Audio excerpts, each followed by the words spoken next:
Good morning everybody. আজি আমি class 10 advance মেথছৰ এক্সাৰসাইজ 1.3 কুৱেশ্যন নম্বৰ 2 কৰিম। কুৱেশ্যন নম্বৰ 2 আমাক দিয়া আছে if a equal to 1 2 then write down all the relations on a. এতিয়া relation on a মানে কি? এতিয়া যেনেকৈ a টো হ'ল relation from a to b. আমাৰ দুটা বেলেগ বেলেগ সেট দিয়া আছে relation from a to b. এতিয়া এই ৰিলেশ্যনটো ৰিলেশ্যন ফ্ৰম এ টু এ মানে ইয়াত দুটা সেট নাই একেটা সেট একেটা সেটৰ ওপৰৰ ৰিলেশ্যন ইয়াকে আমি ছুটিকে কওঁ ৰিলেশ্যন অন এ ঠিক আছে মানে এৰ ওপৰ ৰিলেশ্যন সম্পৰ্ক এতিয়া আমাৰ প্ৰশ্নটোত দি আছে given a equal to 1 2 এটা সেট দিয়া আছে a এতিয়া এৰ ওপৰ যিমান সম্পৰ্ক আছে আটাইখিনি আমাক লিখিব লাগিব তো প্ৰথমত আমি a ক্ৰছ a উলিয়াই লওঁ a ক্ৰছ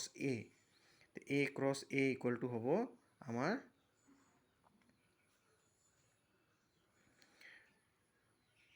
1 1 1 2 2 1 2 2 তো আমি a ক্ৰছ a বনাই ল'লোঁ এতিয়া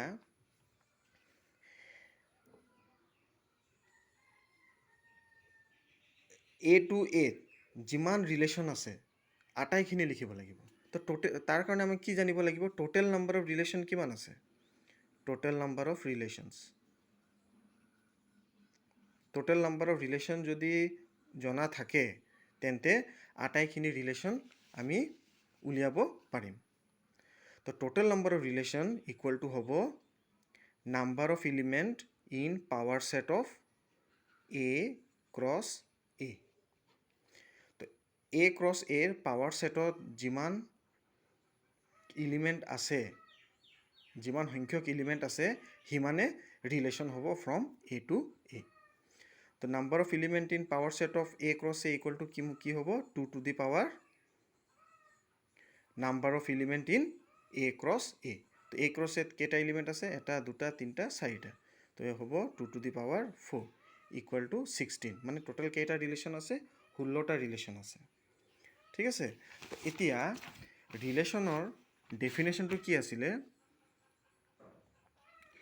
এ ক্ৰছ বি ৰিলেশ্যন হ'ব subset of A cross B তাৰ মানে কি এ ক্ৰছ বিৰ যিকোনো সাবসেটক আমি এ টু বি এটা ৰিলেশ্যন বুলি ভাবিব পাৰোঁ ঠিক আছে এ ক্ৰছ বিৰ যিমান সাবসেট আছে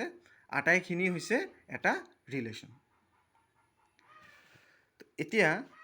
আমাক লাগে ৰিলেশ্যন অন এ তাৰমানে এ ক্ৰছ এৰ যিমানখিনি সাবসেট আছে প্ৰতিটো সাবসেটে আমাৰ এটা এটা ৰিলেশ্যন হয় না নহয় তো এ ক্ৰছ এৰ যিমান সাবসেট আছে সেইখিনি আমি লিখিলোঁ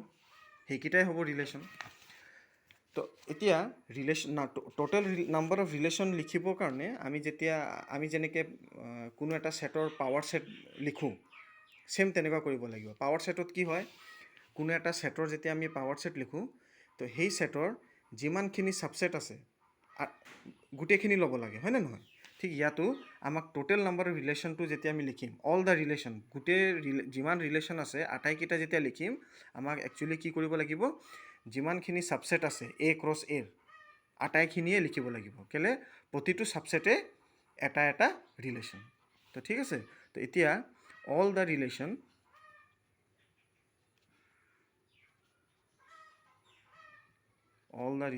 অন এ আৰ তো কি আছে প্ৰথমত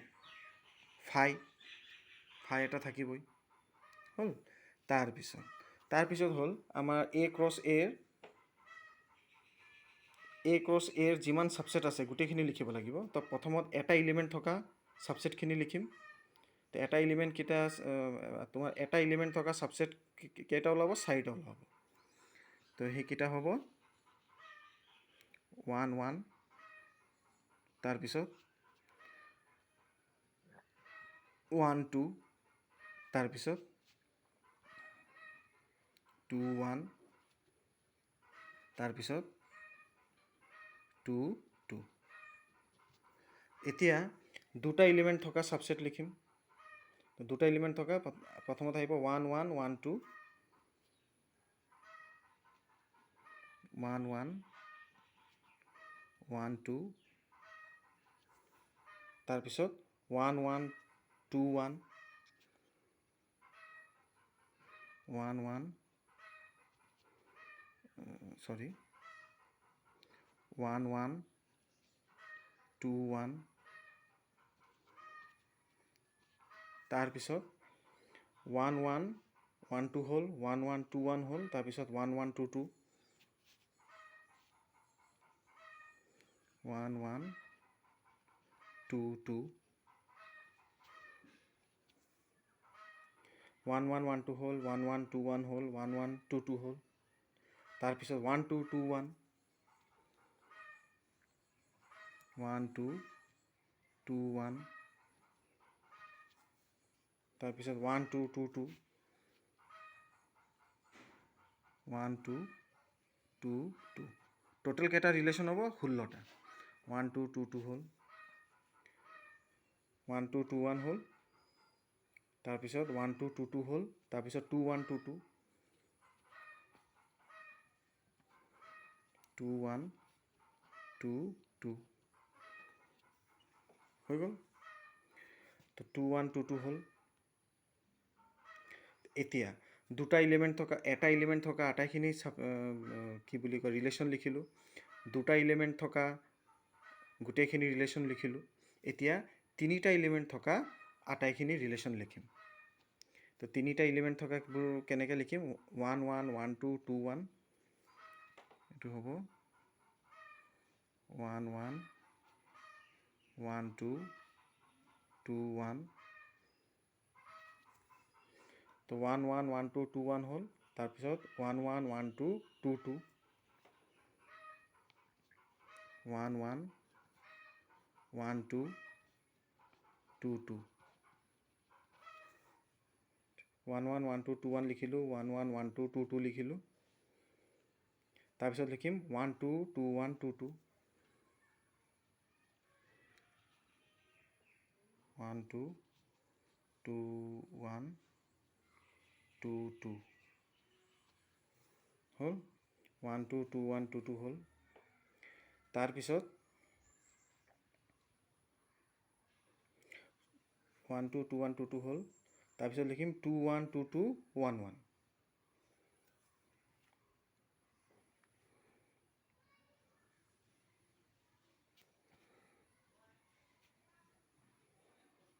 2 1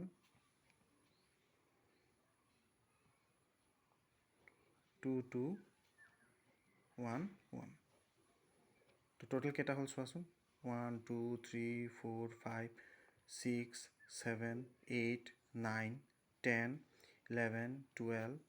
13 14 15 আৰু লাষ্টৰটো হ'ব আমাৰ A ক্ৰছ A এই ছেটটোৱে আমি জানো every set is a subset of itself হয়নে নহয় তো লাষ্টৰ 16 নম্বৰটো হ'ব লাষ্টৰ আমাৰ ৰিলেশ্যনটো হ'ব এইটো ছেট তো এই ছেটটো হ'ব আমাৰ 1 1 1 2 2 1 2 2 ঠিক আছে তো এইটো হ'ল আমাৰ all the relations on a এতিয়া কুৱেশ্যন নম্বৰ 3টো চাওঁ তো কুৱেশ্যন নম্বৰ 3ত কৈছে if a equal to 1 2 3 then find the elements of the relation r equal to xy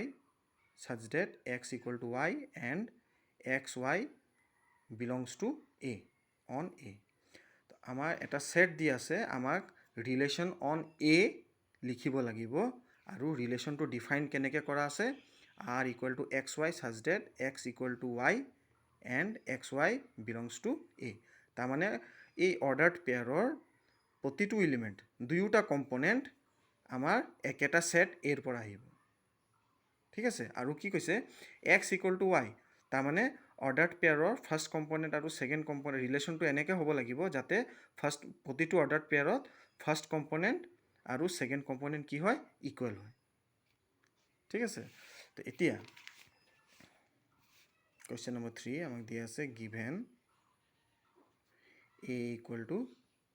1 2 3 আৰু r equal to দিয়া আছে xy such that x equal to y and both x and y belongs to a তো এইটো equal to কি হ'ব x equal to y হ'ব লাগিব তাৰমানে আমাৰ ৰিলেশ্যনটো হ'ব এনেকৈ r equal to 1 1 2 2 3 3 এইটো হৈছে আমাৰ ৰিলেশ্যন অন a